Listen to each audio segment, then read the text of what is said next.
Welcome to FinTalks, a chat with FinanceMalta Members Edition.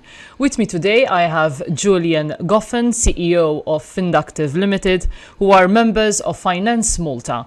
And with Julian, I will be discussing the evolution of the world of payment. First of all, thank you, Mr. Goffin, for joining us for this podcast. You are the CEO of this company, as I said, based in Malta. What does Finductiv Limited do, and how long have you been based in Malta? So Finductiv is a payment institution here in Malta. Essentially, Finductiv was set up to work with the higher risk industries in Malta and within Europe, because we saw a niche for that, especially when it comes to the brick and mortar banking and how they were de-risking, etc. We've all been living in Malta for the last 12 plus years. So the management team knows Malta very well. And instead of us bringing this and taking it outside of Malta, we wanted to really pick on what's in Malta and grab the people and the culture of Malta and bring that into what the company is. How would you say it's going so far? Oh, extremely well. I mean, we started, Finductiv started in 2019. January 2019, we had 4 staff members, and we were based in a duplex penthouse in Zeebrugge. We had gained our license from the MFSA in March, or our pre-commencement license in March, and then by July we had our full license. But now we've grown to 25 staff and a 300 square meter office in the central business district. So for us, it's been a really good journey, and all of our staff have been brought on locally. And Malta has such a cultural side with it that you'll get people from Germany, you'll get people from Cyprus, you'll get people from the Nordics. So you're not just gaining the Maltese talent that's here, but you're also gaining this talent that's coming to Malta because they understand that the finance industry and the gaming industry is growing and growing within Malta itself. So they're seeing the attraction of the island itself. Absolutely. I've seen the attraction. I've been coming here since 1979, so I've certainly seen the attraction of Malta. You're Maltese, definitely. Yes. From your experience, how have you seen the world of payment changed over the years? So payments. People were used to dealing with banks. They were used to going to the bank to do their payment. The payment would take 5 days, 7 days, and that was okay 20 years ago. When you look at what happened with COVID over the last 2 years, you can see that even though payments had started to go, let's say electronic, and started to go that people wanted things done a little bit quicker, COVID pushed it right into that realm. And we as an industry had to embrace it. We had to go out there, look at the technology, see how it could work, and then essentially be able to do those payments quicker and faster that the people wanted. That essentially the general public don't want to stand in a queue at the bank. They're happy to be sitting in the cafe outside the bank, having a cappuccino and doing their payments on their mobile phone. Time of standing in queues, and everybody knows what the queues were like outside the banks here. On certain days there'd be 20 people standing outside the bank and being let in one at a time. Exactly. But this is where it's all had to change. And the EMIs, the finance industry, the payment institutions here in Malta have certainly grasped that. They've certainly gone down that route of trying to do it. It's a big change, but it's being done well, I think. You mentioned the COVID pandemic, and obviously adding to that is obviously the Ukraine war that is happening at the moment. Is this affecting your line of business, and if yes, in what way? So the COVID pandemic affected us in the fact that everybody had to understand remote working very, very quickly. With 1 minute, you've got somebody that's in the office that now has COVID and they're an integral part of the business, you need to be able to move that business and move it out. So that really did change the way that the businesses worked.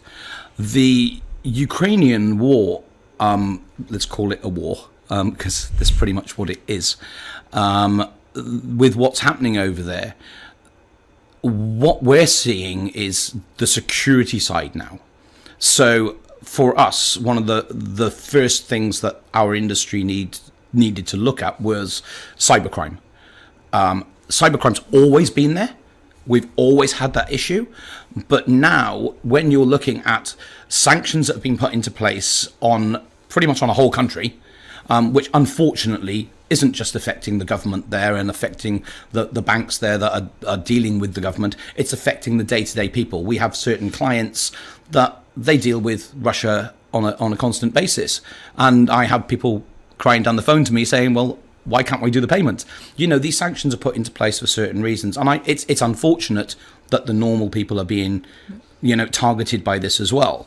But what we look at then is with ignoring the bullets and the bombs, what is key for Russia and key for its allies, like, dare I say, China and things like this. These are known countries for cyber. You get these attacks, and they'll hit any of our, any of our industry, to just try and get in, to try and see how they can work, to try and see how they can get payments somewhere else. And this is really, really key to keep an eye out for. And this is something that we have really looked at not just ourselves, but the industry itself. And if not, other people in the industry really need to keep an eye on that at the moment. You're watching it. Oh, absolutely. Every day. Our sanction list is updated 4 times a day. 4 times a day. It was updated normally once or twice a month. And at the moment, it's 4 times a day.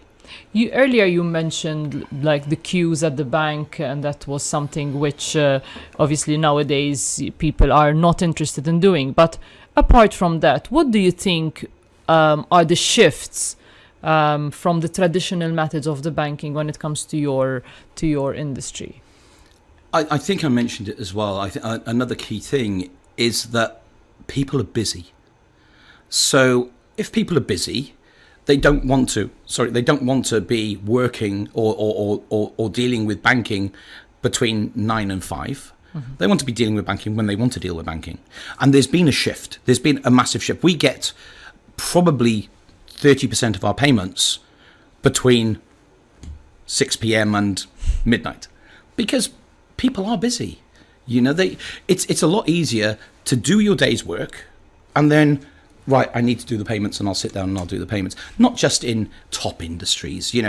This is the standard greengrocers, the hardware stores and things like that. They are busy dealing with people.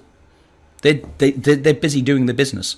So this digital banking has brought then and opened that up, that they can do that where and when they want, and on any type of media. So they can work with a laptop, they can work with a mobile phone, they can work with a tablet. They haven't got to be face to face. Is it a good thing? I'm unsure. I think you still need that people interaction. But then again, I look at where I'm living, and we've lost 2 banks in that village. So people are forced to go down the digital route or travel to the next town or something like that. Okay, Malta's quite small, but Malta's travel, just going 10 miles is like going from London to Scotland. Yeah. So yeah. For the sake of those who are following this podcast, how and why is it important for businesses to have an online payment partner? Again, it really is the fact that they can access and they can get content when they need it. They could go online, they can do a payment. They've forgotten a payment, and on a Saturday they can go on, they can do it. It's done, it's out the way. The standard brick and mortar banks have their online platforms, but they're something that's put into place. We've seen a bank lately that did a very big software update, that included its cards and everything else as well. And even now, there's errors. so you end up having to phone them. And then you're online for another 30 minutes waiting, etc. With the digital banking, a lot of it is based around instantaneously sort of talking to people, getting hold of somebody. We have a way that people can actually literally just chat online and just click, talk, and get instant messaging straight away. A lot of the time when we look at the brick and mortar banks, you don't see it. You see that the chat's there, but then you go into the chat and it's like, well, sorry, this is this department. That department's open from 8 till 5. It's not, they're trying to do it, but they're not getting there. And the digital way now, with that the fintechs embrace, is really about that connection. Apart from the efficiency, it's more efficient. You don't have to do a lot of. It's not time consuming like the banks, etc., etc. Where do you see all this in the light of Malta's future? Where should Malta look at? Should banks close? Look, I'd never say for a bank to close. Never say for a bank to close. You are always going to have people that need that face-to-face, and I have an account. I have a digital account. I have an account with 2 of the big banks here. And I love the fact that I go and sit down and I can talk to somebody at the bank face-to-face. You won't take that away. Malta still needs to invest not just in the finance sector. It's there. We've invested in finance. We've invested in gaming. We've invested partially into crypto. But what's missing is, where is the investment into the technology that will feed these industries? Not just the finance industry, but the crypto industry and the banking and the gaming industry. So where is the technological hub in Malta that needs to be able to feed that? And it's not really there. And I think that investment, together with these industries, to create this ecosystem would be fantastic. And I think Malta is only going to grow. Only going to grow. I've been coming here, as I said, since 1979. So, that makes me 21 or something. So I've been coming here for a very short time. Mm-hmm. But I've seen the growth within Malta, and I've seen how it's been. We've had the issues now when it comes to the grey listing of Malta, which we're really, really working hard to get out of that. And I said it from day one when it came to the grey listing. It probably needed it.